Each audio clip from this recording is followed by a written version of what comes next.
G'day everyone. Hello from sunny Townsville. I'm up here in North Queensland to run a North Queensland mountain bike forum, which we did last night. And a really good turn up from the local Rock Wheelers mountain bike club, but also we had Ian up from Mackay, Denise from MTBA, and I organised the forum, and it went really well. And I'd like to thank everyone for coming along and contributing to the evening. This week's been a hectic one. We've had a bit of a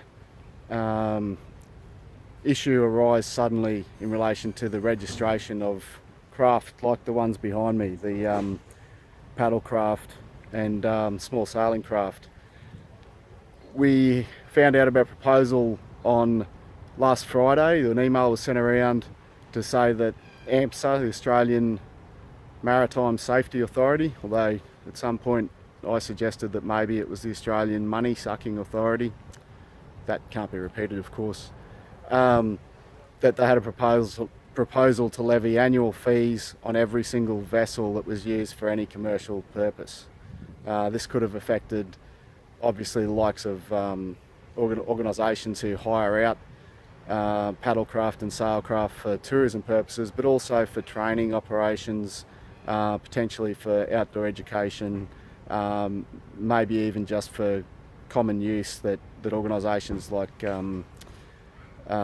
Scouts and Guides might be hiring things out to non-club members. So it raised a bit of a lot of concern. We've put in a submission.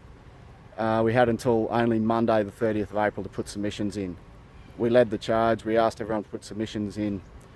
We found out yesterday, Thursday the 26th of April, that the federal government had changed their mind.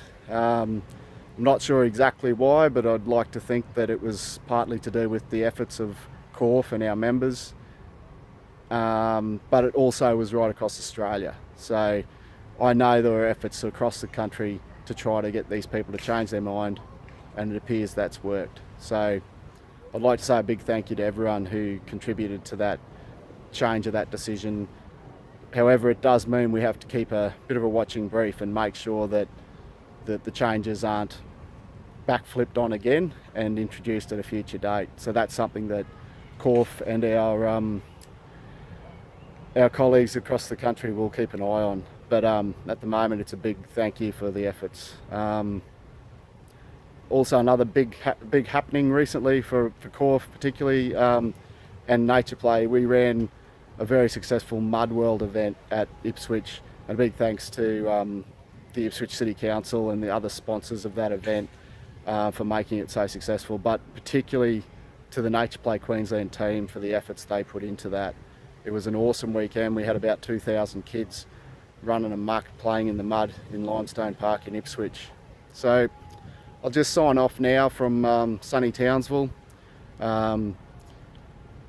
Really hope everyone's having a good week and a great month ahead. Cheers.